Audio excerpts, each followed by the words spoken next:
Bien, rebonjour à tous. Donc, on est dans un magnifique congrès où on essaie d'apporter des notions sur comment je vais pouvoir utiliser l'échographie dans plein de situations. Et c'est très bien, et ça fait 30 ans que je baigne dans cet environnement. Et j'aimerais sensibiliser l'audience sur le fait que faire une technique de loco régional, par exemple, ça ne consiste pas uniquement à avoir une belle image, de voir un nerf, d'approcher une aiguille au niveau d'un nerf. Et même si le résultat derrière va être efficace en termes de ce que l'on cherche, mais en fait c'est beaucoup plus complexe que ça. Et si je fais un parallélisme avec l'aéronautique, j'ai aussi la chance d'avoir eu une formation de pilote professionnel d'avion.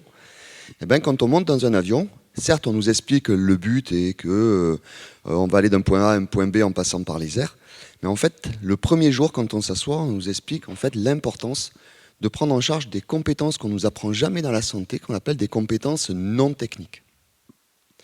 Et en particulier, on part du principe à bord d'un avion qu'on ne va pas mettre en place des techniques pour qu'il n'y ait pas d'erreur.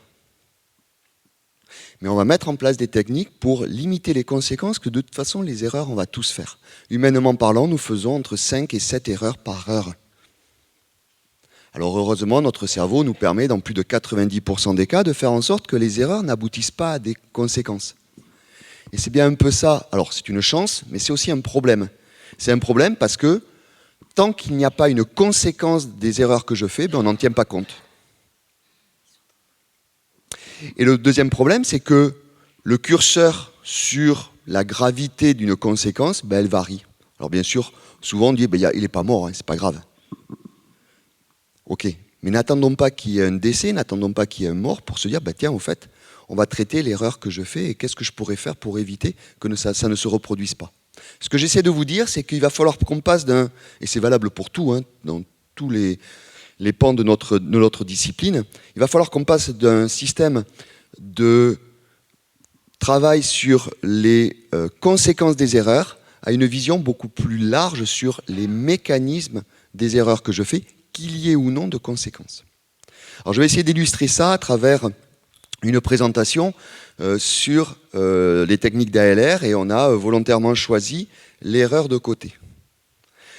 Si je dis là, devant une assemblée, si je commence à parler des erreurs, généralement, on l'a fait aussi au niveau de l'atelier Facteur Humain il y a 2 jours, il y a peu de gens qui prennent la parole spontanément en disant « Oh, en fait, ouais, ça m'est arrivé ». Et à la fin du topo, ou pendant la pause, ou à la fin de l'atelier, puis il y a des gens qui viennent me voir et font « Ah, moi aussi je me souviens, ça m'est arrivé ». Mais on n'en parle pas. On n'a pas cette culture de reporter les erreurs que l'on fait.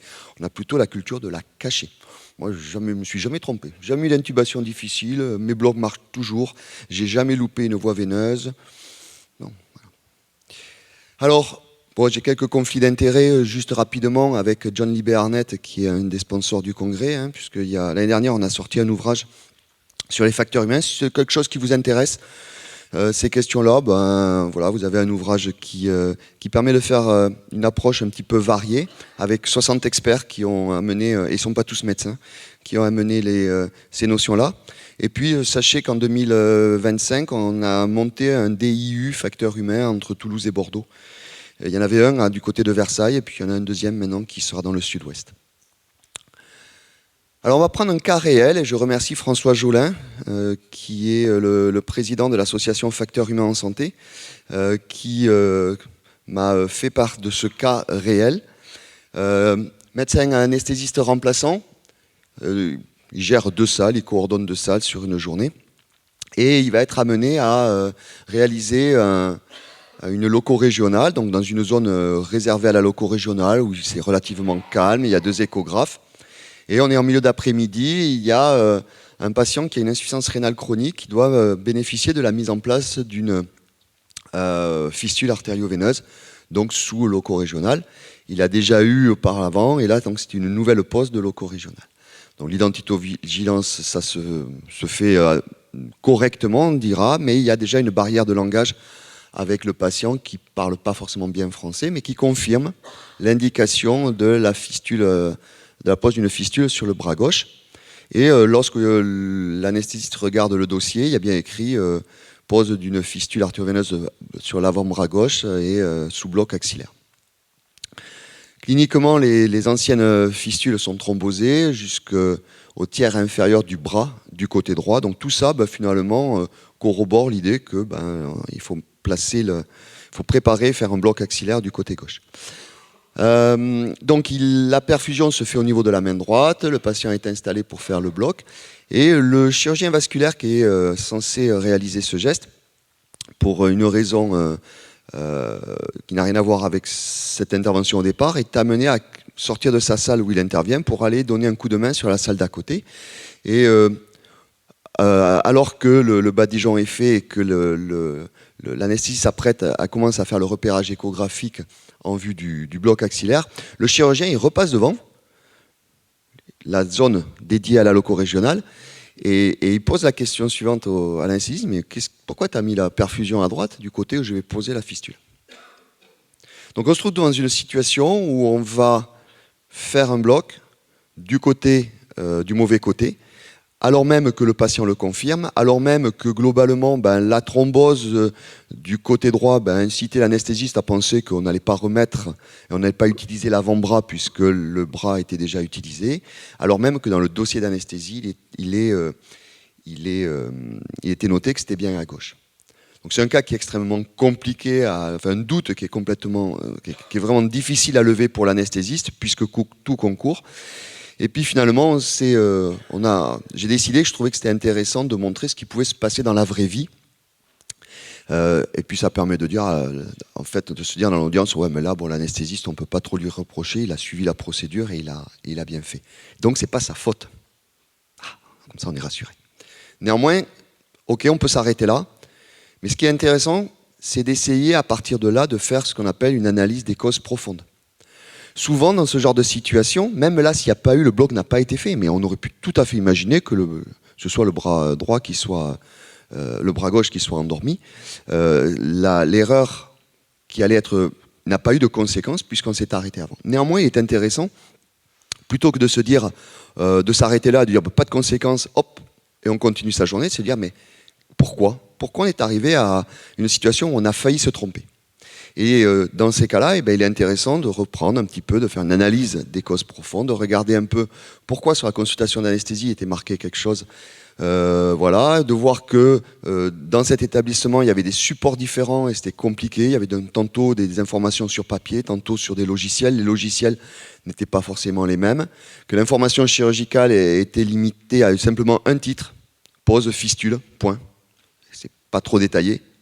Pas forcément marqué le côté, que la consultation se faisait dans un endroit qui était différent de là où consultait le chirurgien, donc des difficultés de communication entre chirurgien et anesthésiste, et d'ailleurs peu de communication dans ce cas-là. Une notion extrêmement importante. Quand on parle de facteurs organisationnels humains, on va aborder l'erreur, et je ne parle pas de faute. Et il faut bien faire la différence, humainement parlant, entre erreur et faute.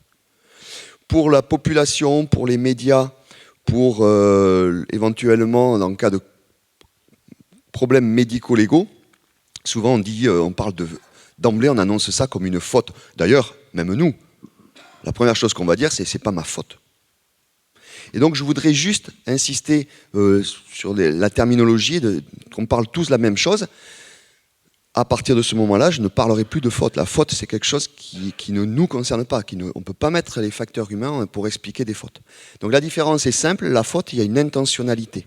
Donc ceux qui étaient à l'atelier il y a 2 jours, je leur ai dit, si tout à l'heure, en rentrant sur Toulouse, par l'autoroute, alors que je sais que c'est... Alors bon, là, c'est le cas de la route, mais on va prendre l'autoroute. Je sais que la limite est de 130 km/h et que de façon consciente, je règle mon régulateur de vitesse à 132 km/h, c'est une faute, c'est une violation de la loi. Je connais la loi et de façon consciente, je sais que, mais bon, allez, 132, les 10%, machin truc, tout ça, je risque rien pour le radar, voilà. Mais ça, c'est une faute. C'est une faute. Je suis conscient que je connais la règle et j'outrepasse la règle. Vous savez que quand vous prenez votre garde, vous ne pouvez pas être sous l'emprise de l'alcool. C'est la règle. Si vous arrivez en étant Si vous prenez la garde en sortant des AEA, attention, parce qu'on a tendance un peu à forcer sur l'alcool aux AEA, mais si vous arrivez avec 1 gramme d'alcoolémie en prenant votre garde, il y a quand même peu de chances qu'on puisse considérer que ce n'est pas une faute. Et à l'inverse, on parle d'erreur. J'ai 2 images comme ça, de quelque chose qui est beaucoup plus fréquent qu'on peut imaginer. Le patient qui arrive au bloc opératoire, et vous avez le cathéter qui va être utilisé pour endormir le patient, qui a été posé à contre-courant. Alors ce n'est pas l'applicature du cathéter qu'il faut voir là, si vous regardez le cathéter rose, il est dans le sens opposé à la veine. J'ai 2 photos comme ça. Celle-là, c'est mon épouse qui me l'a envoyée récemment, me disant, t'as vu, moi aussi j'ai eu ça dans ma clinique. Et elle m'a envoyé la photo. Tout professionnel de santé a été formé et sait qu'on met toujours un cathéter dans le sens de circulation, dans le sens du flux veineux. Je ne peux pas imaginer, ou alors on travaille avec des gens un peu qui n'ont rien à faire dans notre établissement, que ce jour-là, le professionnel de santé a dit « Tiens, je vais innover. Voyons, j'en ai marre de la routine. Ah, tiens, je sais, aujourd'hui, je vais mettre le cathéter dans l'autre sens. » Et il est peut-être bourré. Il est arrivé en retard, il a roulé à 132 sur l'autoroute, et il était sous l'emprise de l'alcool et il a fait ça. Ouais, d'accord, ouais. Là, ça commence à faire beaucoup. Je ne peux pas imaginer qu'il a fait ça de façon consciente. Alors, ce qui est intéressant dans nos établissements, c'est que moi, ça m'est arrivé, j'ai une même photo, bloc opératoire, je vais endormir, j'ai le cathéter dans l'avant-bras qui est mis de l'autre côté. La première question dans notre environnement, c'est qui? C'est qui a fait ça? C'est Xavier Paqueron qui a fait ça. Ouais, mais je l'aime pas, Xavier Paqueron, ça m'étonne pas. De toute façon, il est nul.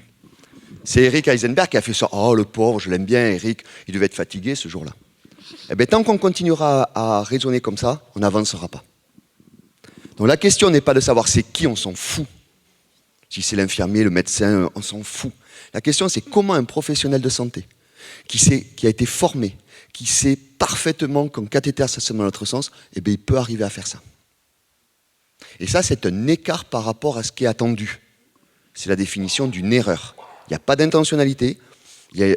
On attend un résultat, c'est-à-dire le cathéter dans le bon sens, et pourtant on arrive à mettre le cathéter dans l'autre sens. Ça s'appelle une erreur, et ce sont ces erreurs que l'on fait 5 à 7 fois par heure. Dans la majorité des cas, on a fait en sorte qu'on n'arrive pas à une conséquence, et de temps en temps, on a une conséquence. Alors on peut se dire, ouais, c'est pas grave. Ok. Le patient il va être repiqué, etc. Ouais, peut-être pas grave, mais on amène de la morbidité pour les patients. Ce papier de Macari, l'erreur médicale, 3e cause de mortalité aux États-Unis. 3e cause de mortalité, après les cancers, les maladies cardiovasculaires, bien avant les massacres par arme à feu. Je dis ça, je dis rien. Ouais, mais les erreurs, c'est toujours pareil, c'est quand c'est de l'urgence, c'est le jeune qui arrive, hein, vous savez, l'élève, l'étudiant. Non. Dans ce papier de Macari, c'était des équipes expérimentées. Les erreurs associées aux automatismes, c'est pas quand on a un arrêt cardiaque qu'on fait des erreurs, c'est tous les jours. La routine, je prépare mes seringues, je fais ça tous les jours. Je prépare mon plateau. Et alors, c'était bien ton week-end? Ouais, c'était cool. Ben, j'étais à Clermont. Ouais, t'as vu les copains? Ouais, j'ai vu les copains. Ouais. Puis j'ai vu mon copain Xavier, parce qu'en fait, Xavier, je l'aime bien. Hein, je l'ai présenté tout à l'heure, etc., etc. Et bien, c'est là que surviennent les erreurs. C'est pas quand on a un truc chaud, hein. J'ai jamais entendu sur un arrêt cardiaque en train de masser. Et alors, t'as vu la dernière de Netflix? Ouais, tu me racontes? Non. Écoutez ce qui se passe. Écoutez, juste quand vous êtes dans un bloc opératoire, écoutez les conversations. Écoutez les conversations. Plus de 50, 60, 70% des conversations n'ont rien à voir avec le cas qu'on est en train de traiter. Et si je reprends un bulletin de la PSF, j'en profite pour passer un message. Au niveau du comité d'analyse et maîtrise des risques de l'ASFAR, dont je fais partie, plusieurs fois par an, on récupère 5 articles en anglais qu'on trouve intéressants, et les membres du comité, on les traduit en français, on vous les met à disposition sur le site de l'ASFAR. Donc n'hésitez pas à les consulter. Cette année, en 2024, il y a un papier qui a montré qui expliquait qu'un patient sur 10 subit des événements indésirables dans le cadre des soins de santé. Et ce qui est incroyable, parce qu'on parle qu'on pense en France, aux États-Unis ou ailleurs, qu'on regarde les données de la HAS ou autre, c'est que dans 30 à 50% des cas, les effets indésirables étaient évitables. Alors, si vous prenez tous l'avion pour partir en vacances ou pour vous déplacer, ou si les membres de votre famille montent dans un avion, vous seriez content de savoir que les procédures mises en place depuis 40 ans dans ces avions font que pour être confronté à un accident mortel, il faudrait prendre l'avion tous les jours pendant 25 000 ans. Ce sont les données actuelles de l'aviation commerciale. On a le temps de mourir d'autre chose. Est-ce que vous accepteriez que votre famille monte dans un avion en sachant qu'il y a à peu près une fois sur 10 un risque d'événement indésirable et que ça pouvait être évitable dans 50% des cas? Même si c'est en parler de crash et d'accident, hein, juste en parlant de le pilote, ouais, il voit que devant il y a des grosses turbulences, mais il fonce quand même, il y va. Bon. Non, vous ne l'accepteriez pas. Donc n'acceptons pas pour nos patients ce qu'on n'accepterait pas pour nos familles quand elles montent dans un avion. Alors, les erreurs de côté, parce que je n'ai pas oublié que c'était ça. Il faut remarquer que nos amis chirurgiens ont pris les choses en main, et notamment les orthopédistes. Hein, ils ont créé des données, des bases de données qui permettent d'évaluer, notamment la base de données orthorisque que je montre là. Ben, si on regarde sur les 25 événements graves associés aux soins, on trouve quand même 19 erreurs de côté liées à l'ALR, notamment dans les blocs interscaléniques et les blocs axillaires. Alors ça a amené quoi ces 19 erreurs? Ben, dans 8 fois, le patient a été reporté. No go. Dans 8 fois, il y a eu des anesthésies générales qui n'étaient pas prévues. Finalement, je ne vais pas vous refaire un bloc, je vous endors. Et dans un cas, il y a eu l'ALR qui a été faite de l'autre côté. Ce qui est intéressant de noter, c'est que quand on applique bien la checklist, on a évité les erreurs de côté, les erreurs d'incision sur le plan chirurgical. Alors faire une checklist, c'est pas remplir les cases et signer la checklist pour que l'établissement soit certifié par la HAS. On ne fait pas les 3 temps de la checklist quand on ramène le patient en salle de réveil. Je l'ai vu faire. Patient en salle de réveil, bon, tac, tac, tac, tac, tac, tac, tac, tac, tac, tac, tac, tac, tac, tac, tac. Avant induction, avant incision, à la fin. J'ai signé. Si je vous amène en avion demain, au mieux que j'évite, une fois qu'on a atterri, qu'on s'est garé, que je fasse la before take-off checklist. Donc on apprend à faire des checklists. On sait aujourd'hui que l'erreur de côté de la LR est bien supérieure à l'erreur de côté liée aux chirurgiens. On ne peut pas leur mettre tout sur le dos à nos amis chirurgiens. Et que c'est en augmentation. Alors bien sûr, il y a les erreurs avérées, puis il y a, comme le cas que je vous ai présenté, ce qu'on appelle les near miss. C'est-à-dire ces erreurs qu'on a pu arrêter juste avant. Et leur nombre est vraiment extrêmement important. Alors il y a des incidences évaluées à 7,5 pour 10 000. En tout cas, c'est bien plus fréquent qu'on ne le pense. Et si on veut mettre en place des procédures pour que ça ne survienne pas et qu'il n'y ait pas de conséquences, il va falloir travailler sur les mécanismes. Qu'est-ce qui fait que je me suis trompé? Que j'ai failli me tromper? Ok, je ne me suis pas trompé, mais qu'est-ce qui fait que j'ai failli me tromper? Et donc on peut se dire que de toute façon, il y a des sous-évaluations. On n'en parle pas. On le publie encore moins. Et donc on a du mal à s'appuyer sur les publications. Alors, quelques analyses de cause-fréquence qu'on peut lire. Pourquoi je me suis trompé? Chez moi, c'est moi qui pose la VVP et installe le patient en fonction du bloc. Et là, je suis allé dans un autre centre, il ne faisait pas comme chez moi. Je ne savais pas que le marquage était un bracelet du côté opposé. Je ne savais pas que le marquage était... On a beaucoup de gens qui remplacent. Des gens qui viennent, qui vont travailler dans un bloc, puis dans un autre. Chaque bloc a ses propres habitudes. Et si je vais travailler à Saint-Gaudens, à Millau ou à Toulon, peut-être que les procédures de marquage du côté ne seront pas les mêmes. Et je ne peux pas appliquer ce que j'ai l'habitude de voir à Saint-Gaudens comme à Toulon. Le patient déjà installé n'a rien dit quand j'ai commencé la LR. Donc pour moi, le patient ne dit rien, c'est du bon côté. Et le patient, il dit, mais pourquoi vous ne l'avez pas dit? C'est vous le professionnel, je pensais que vous saviez.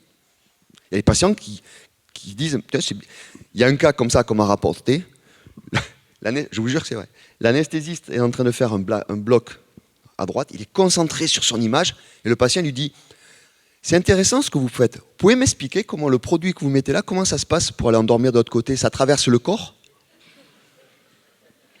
Et l'anesthésiste qui était concentré, il fait non, non, non, non, pas du tout, ça marche pas comme ça. Et il continue son geste. On rigole hein, quand c'est les autres. Hein. Quand ça nous survient à nous, quand c'est nous qui on rigole moins, mais voilà. Elle est bonne quand même celle-là. Comment ça se fait? Expliquez-moi comment c'est le produit qui traverse le corps pour aller endormir de l'autre côté. Vous êtes focalisé sur votre image d'écho. Oui, oui, oui, bien sûr. Mon attention était focalisée sur la communication hypnotique pendant le geste.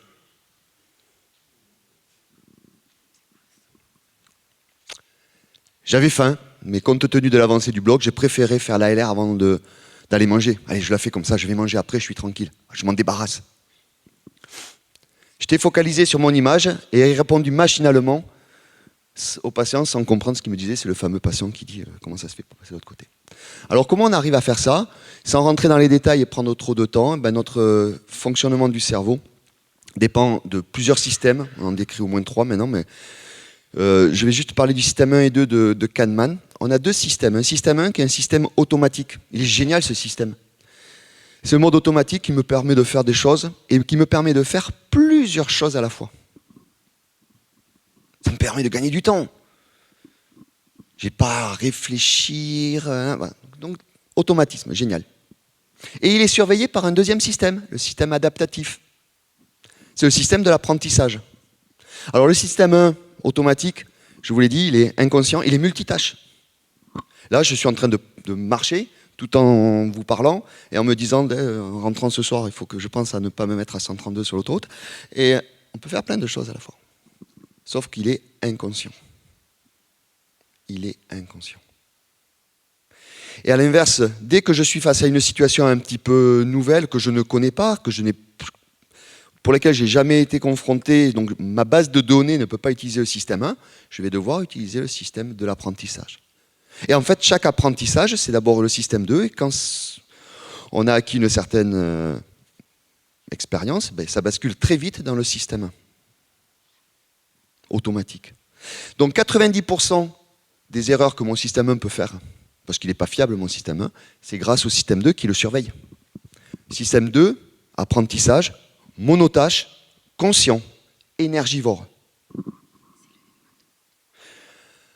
On ne peut pas faire plusieurs choses à la fois, quel que soit le sexe. Ouais, mais moi je peux. De façon consciente.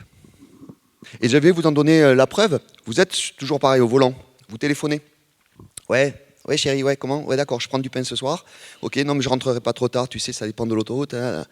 Puis vous arrivez, vous êtes sur la route, vous arrivez sur un rond-point. Et puis là, il y a des voitures partout. Il y a des il y a des gens qui traversent, des vélos. Souvent, vous dites, attends, ne quitte pas. Votre système 2, là, se focalise sur le danger qu'il y a. Vous sortez du mode automatique, je conduis, et j'écoute ce qu'on me dit au téléphone, à un mode où je suis focalisé sur ce qui se passe. Vous passez le rond-point, ouais, excuse-moi, ouais, vas-y. Tu me disais, ouais, continue. Et on repasse en mode automatique.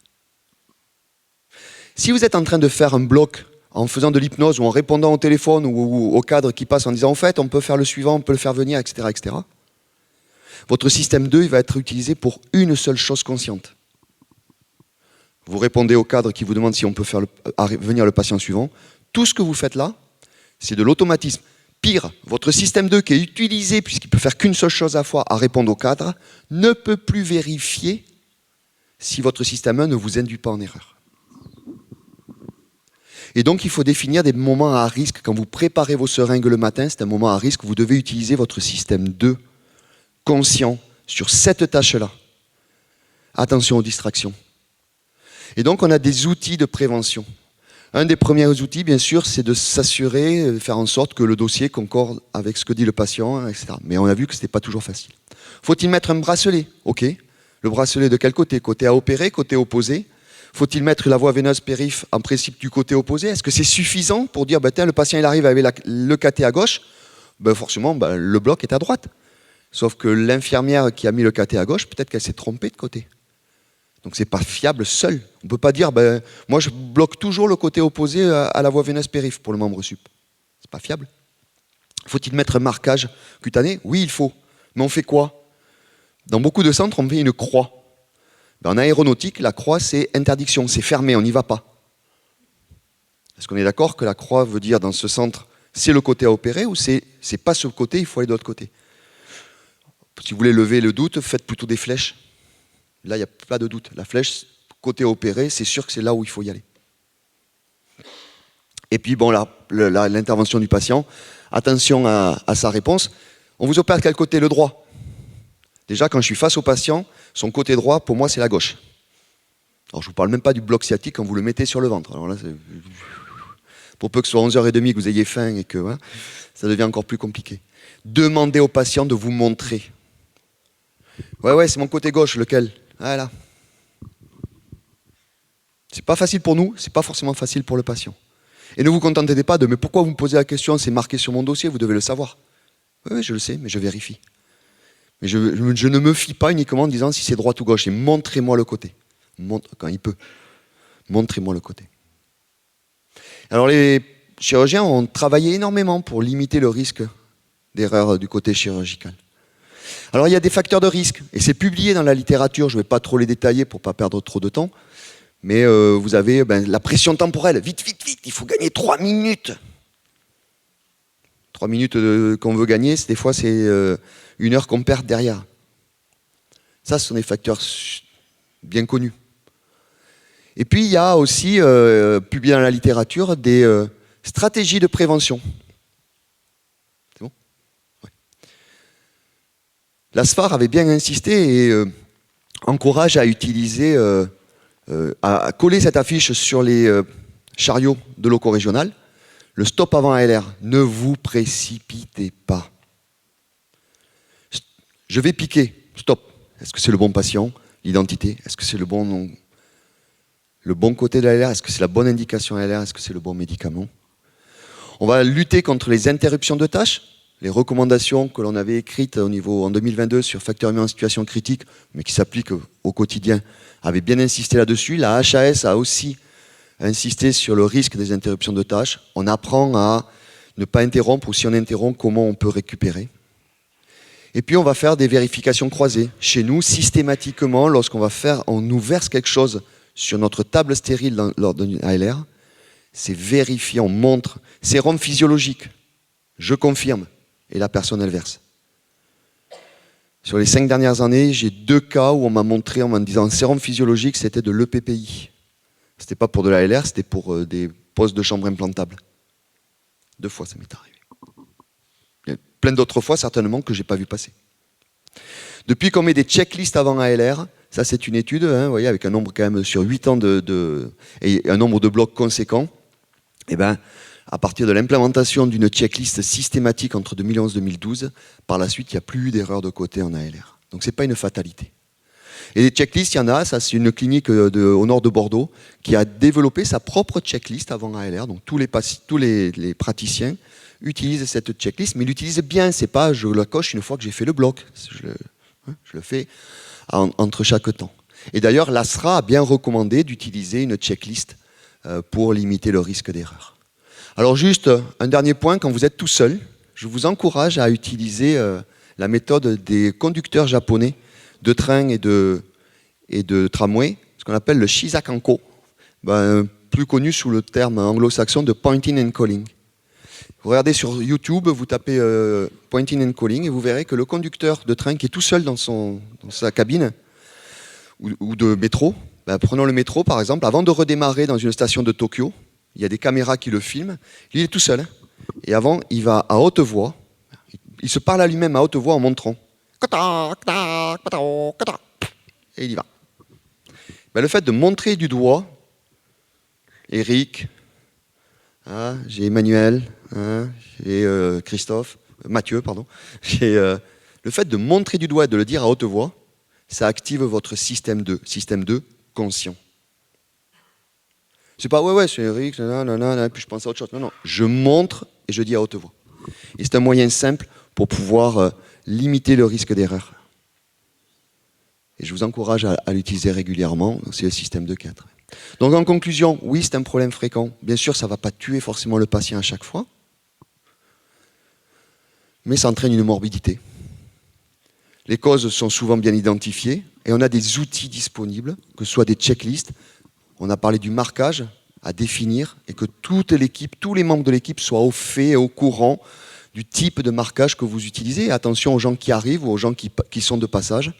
Et surtout, attention à toutes ces interruptions de tâches qui sont un des facteurs, sont vraiment un fléau dans les établissements de santé. Alors, on est toujours interrompu, mais je vous rappelle qu'on interrompt les gens beaucoup plus que ceux qu'on est interrompus. Donc, il faut déjà qu'on travaille sur nous-mêmes. Et enfin, tout ça passe par de la formation, et notamment lors de la simulation. Ces compétences non techniques, on peut les enseigner, et on les enseigne. Un pilote chez Air France aujourd'hui doit faire 2 fois par an un simulateur. L'évaluation au simulateur, c'est 10 compétences. Il est évalué sur 10 compétences. 4 sont des compétences techniques, pilotage manuel, pilotage automatique. Est-ce qu'il connaît les procédures? Est-ce qu'il utilise les procédures? Les 6 autres, c'est que du non technique. On évalue plus un pilote sur ses compétences non techniques que sur ses compétences techniques. Je vous remercie pour votre attention.